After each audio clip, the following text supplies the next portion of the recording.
This is Chthonia, the world of the dark feminine.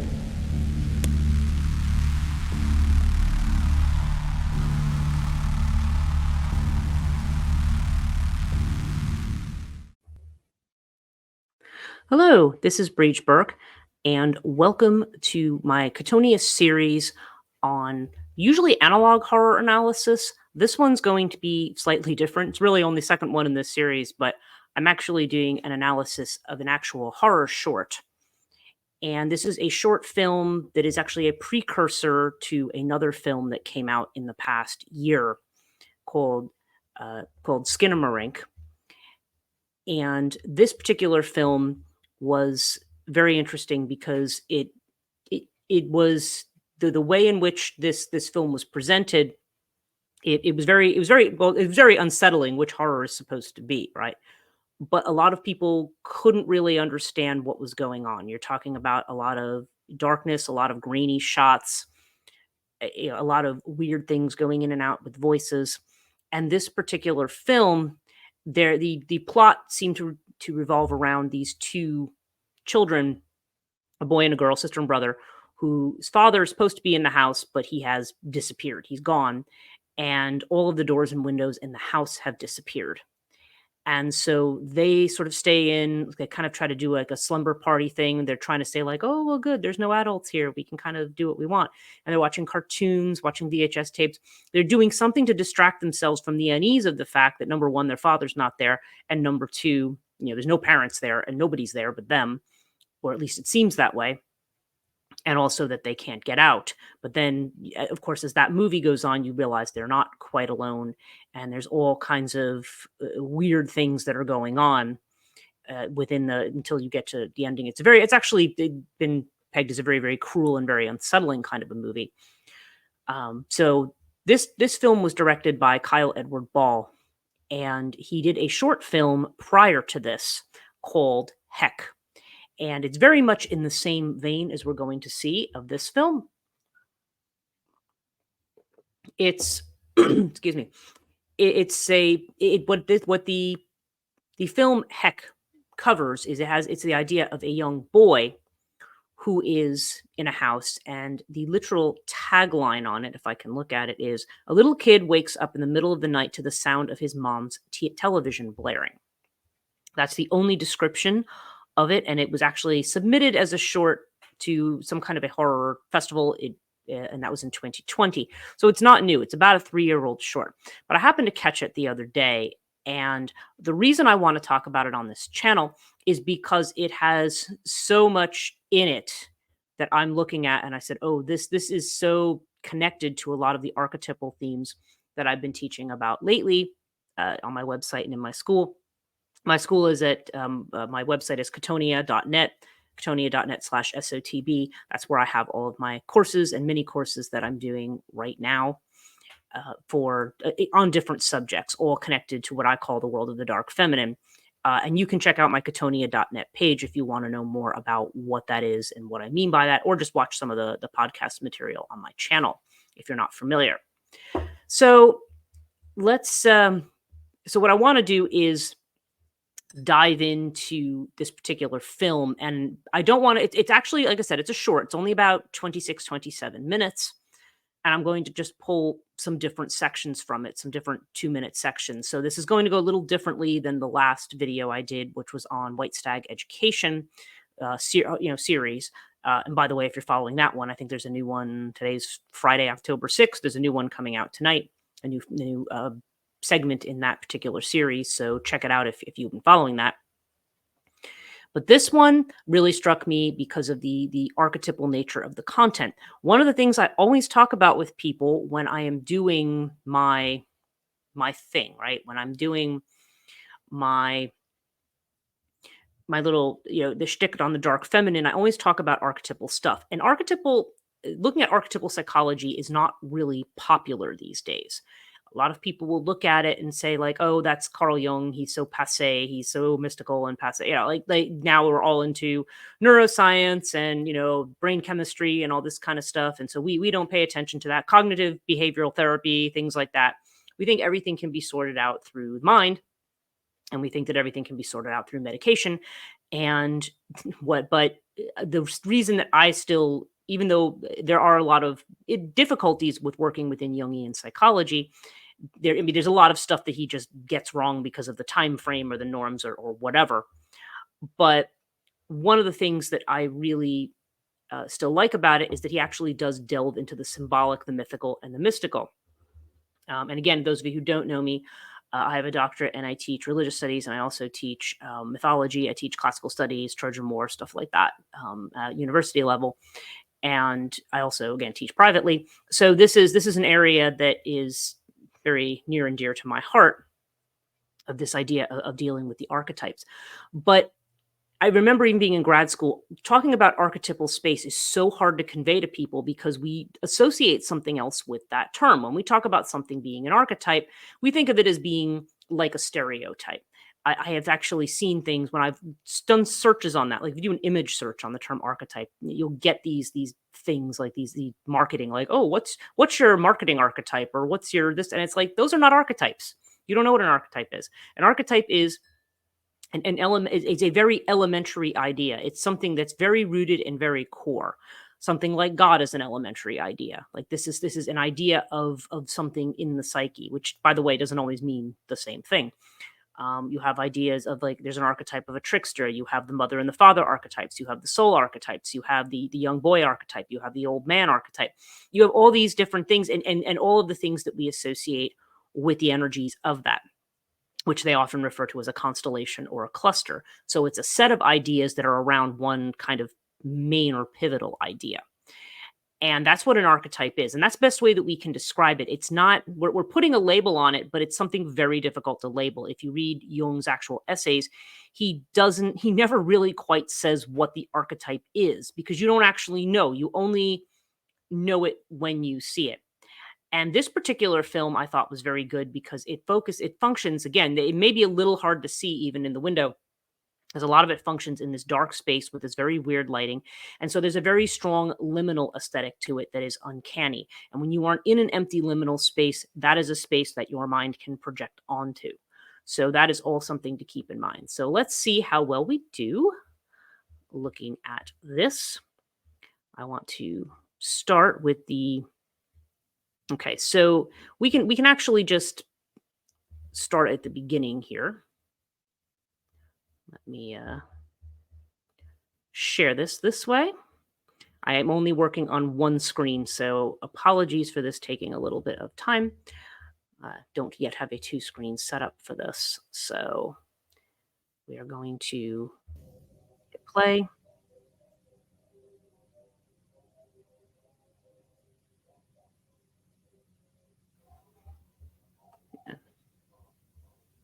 So here's how it starts.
Okay, so let's start with that little bit right there.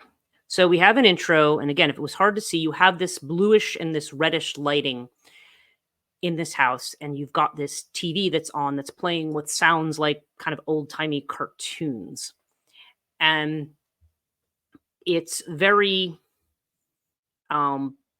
it's kind of a jarring image. It's clearly nighttime, and you have a little boy's voice that it sounds actually very kind of in the background. It almost sounds like you're hearing it through either a really garbled kind of an amplifier, or you're hearing it off in a distance somewhere. and the boy is calling for his mom. And he walks in and he looks at an empty bed. Okay, this was his mother's. He's looking for his mother, but the TV is on and blaring in his mother's room, as indicated by the description. This is what he's seeing, and this is what you have. And the TV itself, the images on it are kind of, they're almost like they're on a bad VHS tape or something. But it's they're kind of just, you have the static and you have the screens that kind of jump, and the music that's being played with it, sort of reminiscent of like a 1930s cartoon or 1940s cartoon. And the voices in it are actually a bit jarring. They're meant to sound. It's meant to have like a childlike quality, but we're looking at it in this space that is extremely uncanny. And now you have the little boy who's looking for his mom, and mom isn't there. She's not in the bed. So he walks into the bedroom, and as we stopped it, he's turning around and he's walking out of the room to see where else she might be. So the next thing I want to look at in this is a piece where he decides he's calling to his mom throughout this whole thing, but he doesn't actually see her. Okay. And let me share this with you. Um, he he decides he's going to go out of the house. He's going to go visit his friend.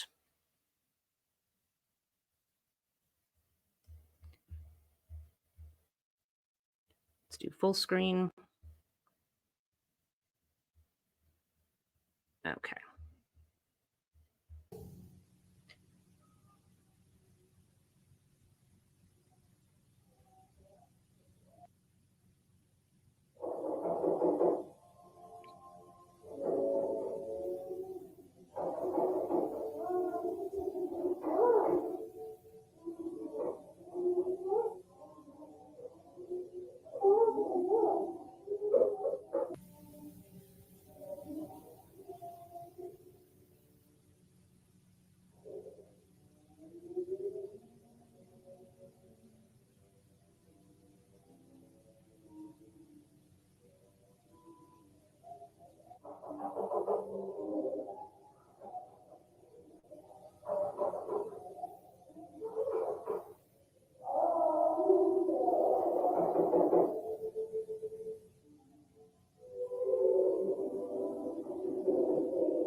Okay.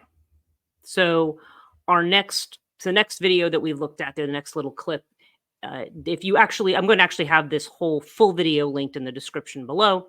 So as you will see, this is, if you go into the actual description within the video, it will actually break it up into segments for you, so you can look at it via chapters, via the highlights. So this is the reel that I'm going through, so that's why I'm going in and out a little bit rather than watching the whole thing. And what we see here is that he has his shoes on and he's ready to go out the door to go visit his friend Wally. But when he goes to get out, you hear the knocking. He can't, and then you see the little stuffed animal on the floor, and he's saying, I can't. And he says, Mom, I can't open the door. So it's not that the door has disappeared, but the doors won't open. If we compare it to Skinamarink, the doors don't open. So now he's trapped in the house. He can't get out to see his friend. And we're still not hearing anything from Mom. We still don't hear or see anything. So let me move on to the next segment here that we have. I'm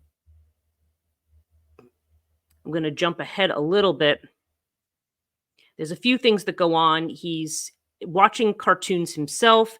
He's playing with Legos. You see him playing with his toy cars, or you see at least them laying out.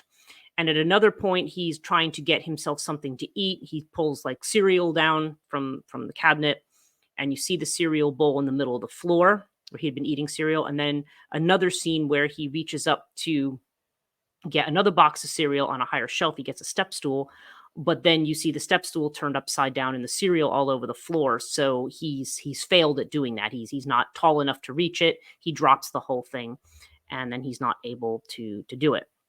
So, and then you'll see these things, these screens that will say, 1 sleep later, now 23 sleeps later, 49 sleeps later, and we're going to look at starting from 49.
furiously drawing something, scribbling.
Okay.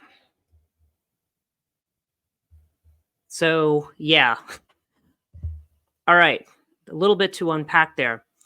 There's these different sleeps going on. There was 49 sleeps, which I think that screen might have passed, but then 56 sleeps. And we see him furiously writing with something. It's hard to see, but he's actually taking what looks like a Sharpie pen and he's just you know doing this massive like black scribble. And he tells his mom, "I'm coloring on the carpet." Now, earlier in the piece I didn't show, he was actually cleaning his room and wanted his mom to come see, but there's no response. So here he says, "I'm coloring on the carpet." So we see almost this deliberate attempt to do something bad to get her attention. And then there's still nothing. And then he starts going, I hate you," because he's frustrated that there's no interaction, there's no response here. But then he says, "Mom," and then you have this slow, "I'm sorry I got cancer." Okay, now this just adds a whole new dimension to it. So now we don't know, is this a living child with cancer, perhaps whose mother can't deal with it and is not responding, is absent? Or are we living in some kind of a space here, given how many sleeps we're looking at here, where this child may be already dead? And this seems to be either some kind of psychological space where either he is some kind of ghost or something trying to reach back, or whether this is something going on in her psyche. Certainly, one of the theories floated at this point was that this is a picture of like the mother's depression or addiction or something like that, where there's like this guilt of absence. Now that's a possible dimension of this, but I think there's actually more to it. So let's jump ahead now and see if we can find mom.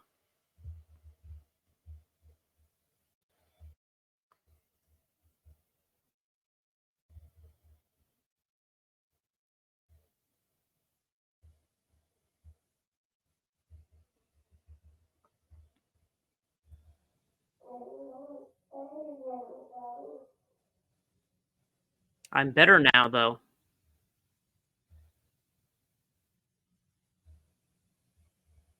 And what does that mean?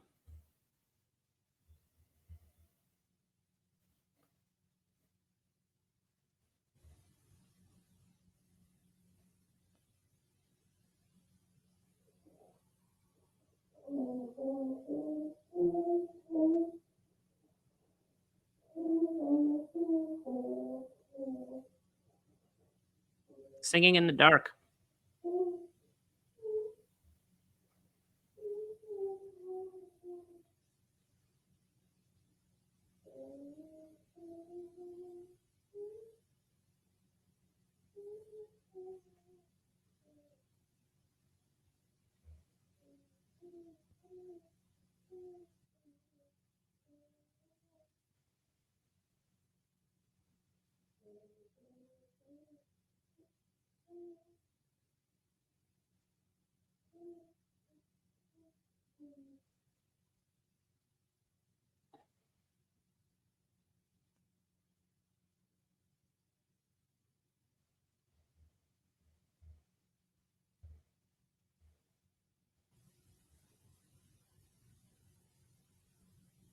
We can see these shadows of things that are on the floor.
Oh, we finally see Mom, or part of her.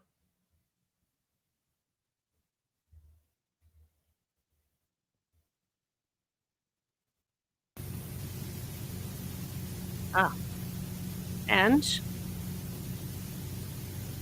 we will notice Mom has no mouth. Okay, so there's an important. So this is our first appearance of Mom, and she's almost at the very end of this video because I think we're almost probably 21 to 23 minutes in. See the exact time signature. Yeah, 23 minutes and 46 seconds in, we finally see Mom, and there's only about 3 minutes left to this video. So here she appears and she has no mouth. Now that's critically important. So if we recap just a little bit from the little bits that we've seen, we're moving in this very, very dark space. You have a little boy who keeps calling for his mom. Now we see one of the reasons she's not answering him is because she can't. She doesn't have a voice. Okay. And these TVs are on, but then when the TVs are off, it's almost like there's this singing that's going on, this kind of very high-pitched, creepy singing that I think is meant to it's almost like I always think of like whistling in the graveyard, like the kind of thing you do when you're scared. You're kind of you're in this space and the distraction has gone away. Now there's just the emptiness around you. You're not hearing the TV in the background. And even though the TV itself is rather uncanny in how it presents these cartoons that are being played in this kind of very distorted kind of a way. And even the boy's voice, as you've noticed, is getting more and more distorted. It just goes, it no longer, it barely sounds like a child at some point. It sounds more just like a rasp that's coming from somewhere. So he says he had cancer, but he's better now, though. So what does that mean? Does that mean I've passed on and so therefore I'm not suffering with it anymore? Or does that mean that somehow he got over it? It doesn't really imply the latter so much in my mind, judging from everything else. So we're just going to look at one or two other quick things here in this video, and then we'll look at the overall picture.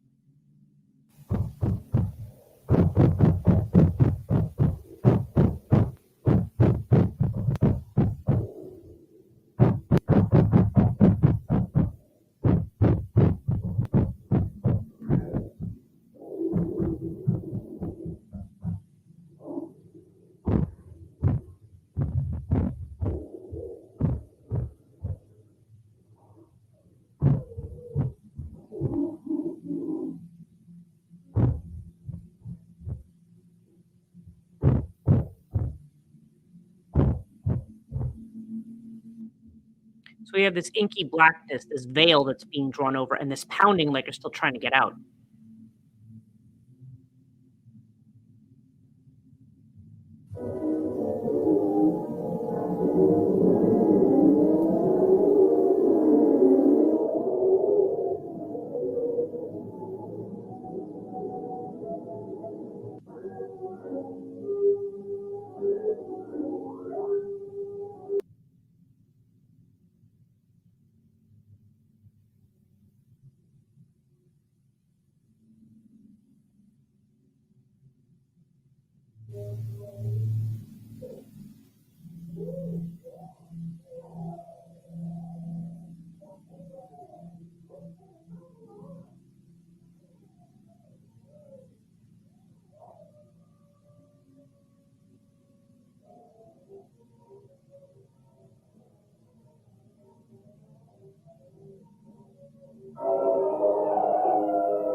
Okay. So there we are. There we have it. I just figured let's run it to the end because it wasn't that much left. So what did we see? So we saw the mother with, with no mouth. Then we see her in front of this TV screen. Well, and before that, okay, you have this bluish light that seems to be coming in from above. You hear the pounding, and then you see this black inkiness that's almost like a net or a veil that kind of comes over this space.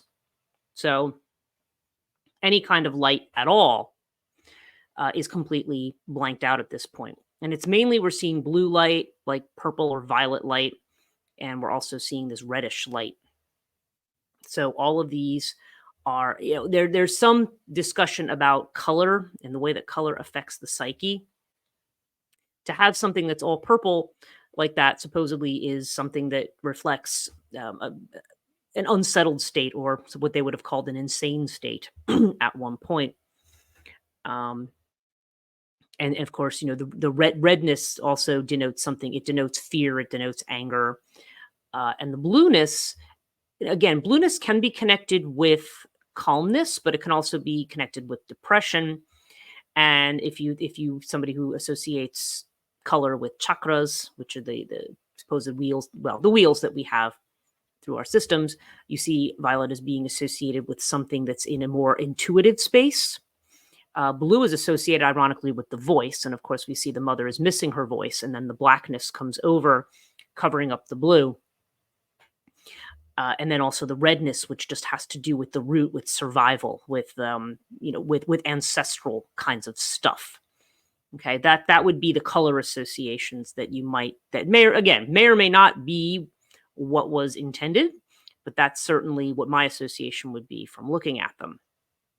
Now, the other thing about this is that, okay, so we have this ending here where you see the television set with the cartoons on and the toys. This was actually, I think, also a scene in Skinamarink where the toys are just all over the floor. And then the boy says, "Mommy, I think we're in hell." Okay, and then of course you have the ending screen with the music and the title of the actual piece, which is Heck and not Hell. So, okay, now that we've taken a look at all of those pieces, let's try to put this together. Let's start with the title, first of all. The title is Heck. Now, what do we use that term for? Heck is a term that we use when we don't want to say hell.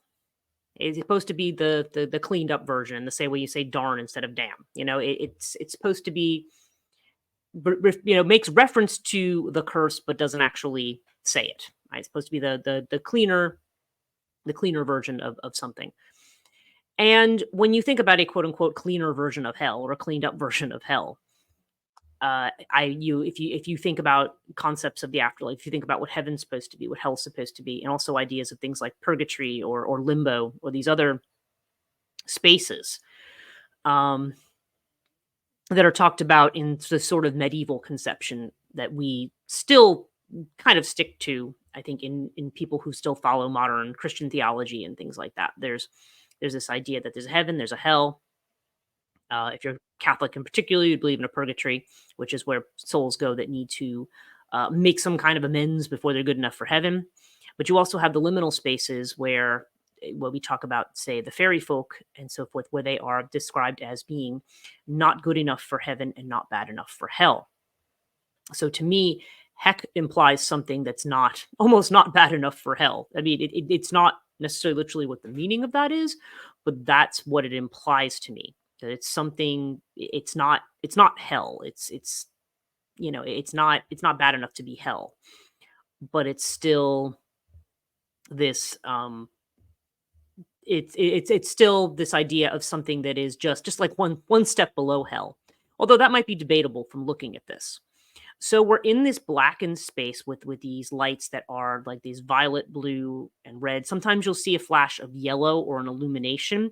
You either only get the illumination from the TV screen, which, by the way, when we're talking about looking at old-timey cartoons, you're looking at the past, okay? Not only the past, but you are looking at childhood, because cartoons are associated with children and with childhood. So the only illumination you have is the past, is your childish past. Is the only illumination that you have in this space. And occasionally the flashlight will come on and illuminate certain things.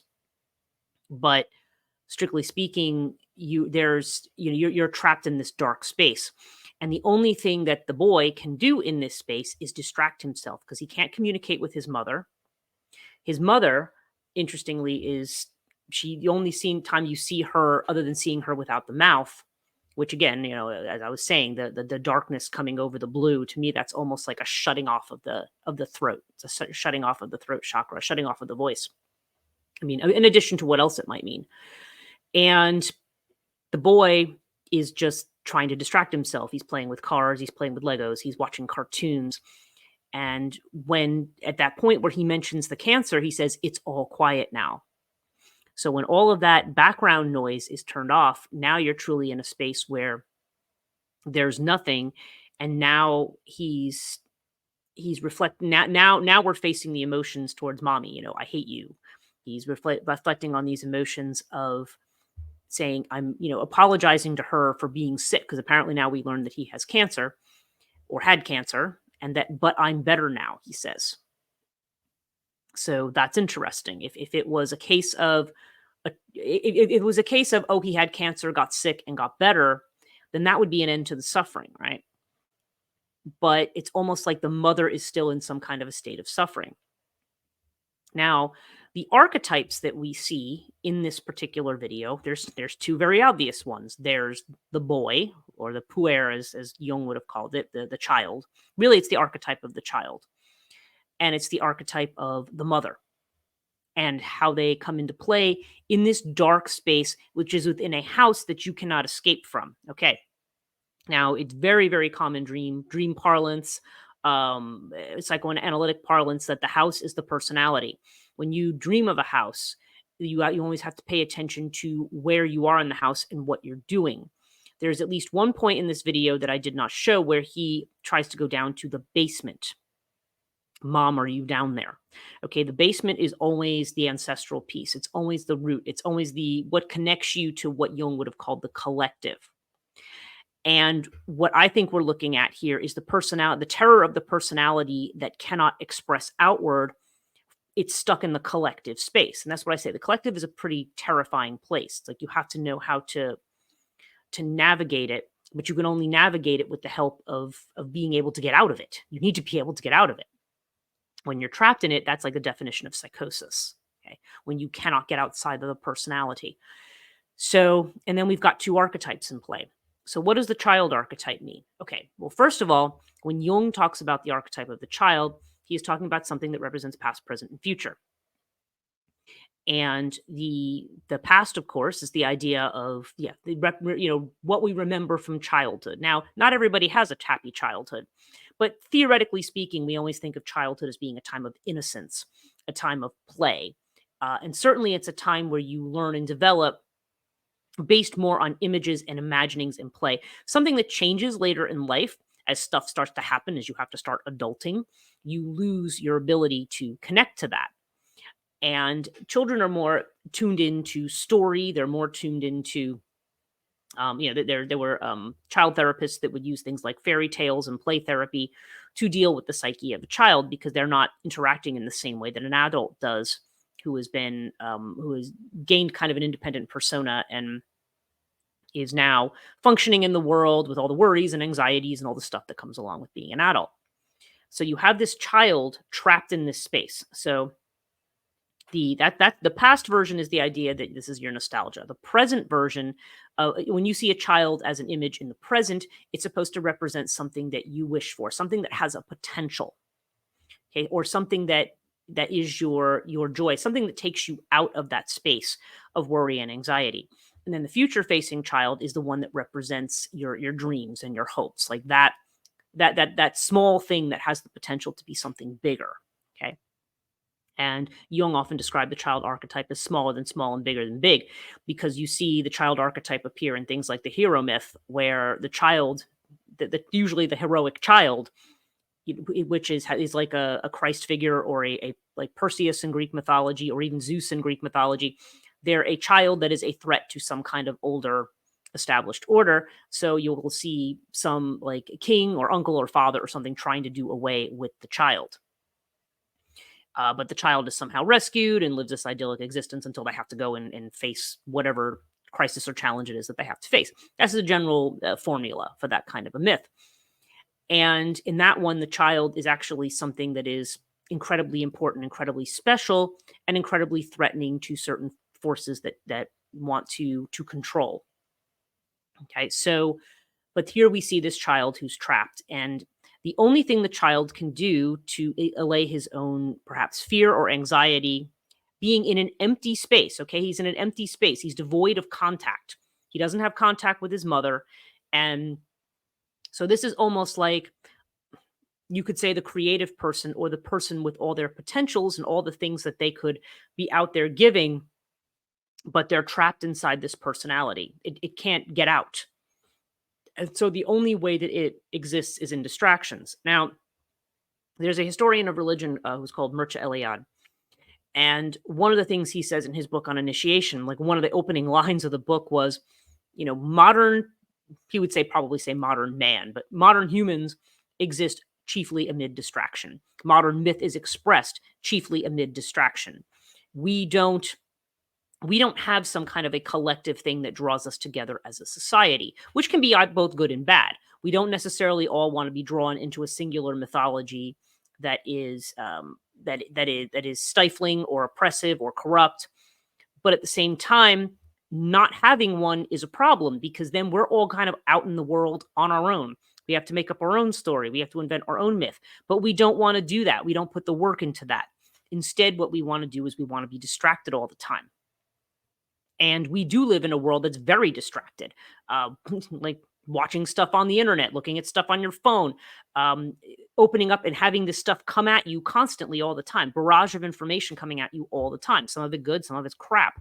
And when it's coming at you like that, you eventually you withdraw from that space, and you only focus on the things that distract you. It's the whole thing of, gee, the internet's full of knowledge, and I like to spend my days looking at cat pictures, which is not a bad thing, by the way. But it's it's this idea that we need to take our mind off. We only want to focus on what's pleasant. There's an anxiety in that, and we also are living in a space where we are so reliant on technologies that were supposed to help and assist us, to the point that we risk losing our creativity. We risk losing it. One of the things about AI, and I know I don't want to sound like a Luddite when it comes to AI, okay? But because I realize that it does have some uses. AI is one of those things, as far as I'm concerned, that should be used to make your life, it should be used to make your life easier. It should be used to shortcut the things, repetitive things that you should not have to do yourself. It should be it should be a check on certain things. It should be able to provide background. I've heard of AI being used to help people establish businesses and stuff like that. Like, just to the whole thing of like, okay, so you can actually spend time being creative and not spend your time doing a whole lot of grunt work that you don't need to do. And to me, that's a use of AI that is extremely helpful. But the problem is AI is frequently used lately as a replacement for creativity and as a replacement for thought. How many of students who will take an assignment and just run it through AI and try to spit out in a chat GPT generated paper? How many things, like when, musically and so forth, the way that the music is produced these days, everything ends up sounding the same, and it's all produced to sound the same way. There's all this auto tuning and things like that, and pitch correction and things like that that move everything to the same space. So there's not a creativity. Everything is the same. We give up too much in the face of technology because we think it can do it better than us. So our actual creativity gets trapped. Our actual ability to express ourselves. And then we also live in an environment where it's not always okay to express yourself. As good as it is to be diverse, to recognize all the differences in the different people. I mean, I'm certainly not the type of person who is against things that are non-traditional expressions of anything, including gender and so forth. I mean, but we're very, one of the negative consequences of that is that we are so focused on not offending other people that we curtail our creativity as well. And because you might say something and some person, and it might not even be for reasons like that. It could be just because people have such a difficult time dealing with things. They're like, I don't want to be exposed to anything that messes with me, or I want to be able to choose to or not to, and whatever. And there is, while there's, again, with a merit and there's a value to that, one of the things we have to be careful of is that we are not, because we need to examine that material. We need to examine that dark space, that raw material. That's what a lot of things are trying to do. There has to be a creative expression of it, because without a creative expression of it, it just sits there and it festers and it becomes actually like a cancer. It becomes something that now is, that now becomes almost an internally, it's like an internal, it's a constant internal grief or internal loss of something that we can't connect to. So we just perpetually distract ourselves and that's the way we make use of that energy, because we have no other way of connecting to it. Okay. We've cut ourselves off from it. We've disassociated from it. Now, the mother image in this particular video is interesting as well because she has no mouth. Okay, so this is a mother who cannot communicate. This section is cut off, so therefore she has no voice, meaning she has no power. This is an image. This is a space in which the mother is, she has this child. This child had cancer, right? Now we're still not really sure. He says he's better, but does that mean he died and therefore he's not suffering? We don't know that because we also don't know, because this is very clearly the quintessential liminal space. You are in this dark, empty space, but it is a home. It is supposed to be the home where the family is, where people are together, where people are interacting with each other, where you're making good memories. And instead, it's this dark, empty space. And as such, it becomes uncanny. It becomes, the familiar now has become something that's almost haunted in the way that it presents. And it's dark, and so you can't really see things for what they are in a space like that. And once you can see, it creates a kind of anxiety. So the mother's voicelessness. So this is almost like the sense of her child being trapped. If that is a representation of the mother's creativity, well, this is a creativity that potentially was curtailed by the cancer. But there's also just no connection between her and her creation. There's nothing. I mean, she's sort of there, but not. And so there's this alienation from the feminine there. There's this alienation from the mother, and there's this alienation from that creative potential that we see in this space. And it is like a hell because you cannot connect anymore to, all you have is your only connection to that inner child, if you will. The only connection you have is by watching these cartoons, and the cartoons are almost ghoulish in the way that they're presented as well. Between the discordance of it, it's clearly like something coming out of a past that's been lost. It's like you're trying to recapture the shell of something, and these are people who are kind of wandering around as shells. Even the voices after a while cease to sound entirely human when they come out. They're distorted. When the son's voice comes out, the mother, what is she doing? She's clinging to that TV set. The only thing she has is whatever she was in the past, or whatever she might have, whatever, dreams she might have had as a child, or whatever. That's what she's to the point that she's got her face up against the screen. She's not focused, and she's not connected at all with her child, even though she in some sense is sort of there. So this is a loss of the mother archetype. So between the two of these things, so this is almost the dark feminine in the sense of the betrayed mother or the betrayed woman. It's not the terrible mother in the sense of the destructive one, although there is a very destructive element to this. And the idea of it being trapped in a house, okay, if it's trapped in the psyche, then this almost, to me, it even goes beyond. It can be a vision of clinical depression, but it can also be a vision of actual psychosis, like schizoid psychosis, where a person has no connection to the ego. So there's no way for that person to break out of that space and even communicate with others. You see this happen in schizoid episodes, where somebody, or like the way they speak is nonsensical, or they do things that are strange, like the people you see walking around smearing things on the walls. They don't know how to get out of that space. And I think the last one thing I would want to say about that, I'll make it the last thing that I say about this, because this is an analysis that's much longer than the video itself, is that when you are, the way that one gets out of that space, at least if you're looking at it in archetypal terms, okay, is there needs to be, creativity has to have its outlet. Creativity cannot be shut off and shut down. And I feel like a lot of these things, I believe, like if you ever saw the series called Don't Hug Me, I'm Scared, which I do want to cover at some point in spite of how old it is, because it was, I remember the first time I saw it, it was just, it was jarring. But that also is about the way, in that case, it's more about the way corporatization takes over and, cuts off creativity and tries to create something that's like this digital copy of it in a weird way, and destroys what the original thing is. Like it's like whatever childish creativity there is kind of co-opted for these corporate purposes. And so I feel like there's a critique here as well, this idea of this cutting off of creativity that actually makes us as a society almost psychotic, because we literally can't do anything but embed ourselves in distractions.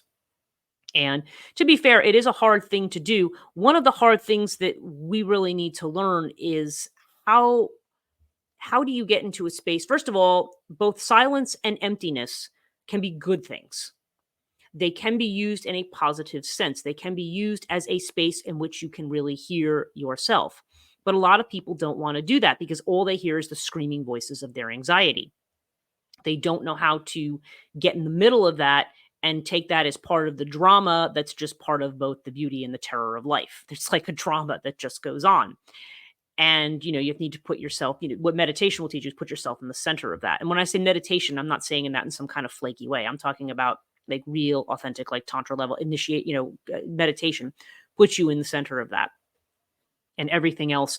And so you are fully alive and you feel fully alive. In this kind of a state, you are not fully alive. You're trapped. It's not the same as being like, people will talk about being undead in that kind of a way.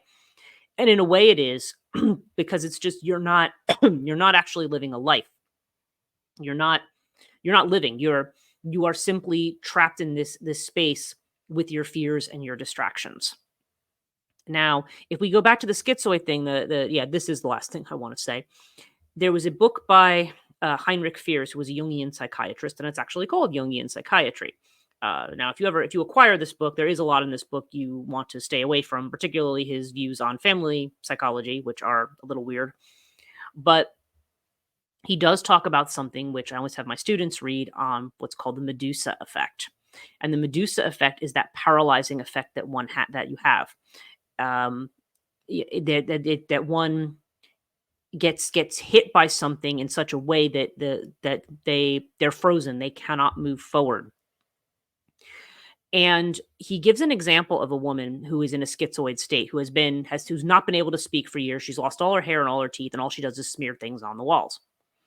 And the family decides that he somehow can help. And he's thinking, well, I don't know how Jungian psychotherapy is going to help this woman.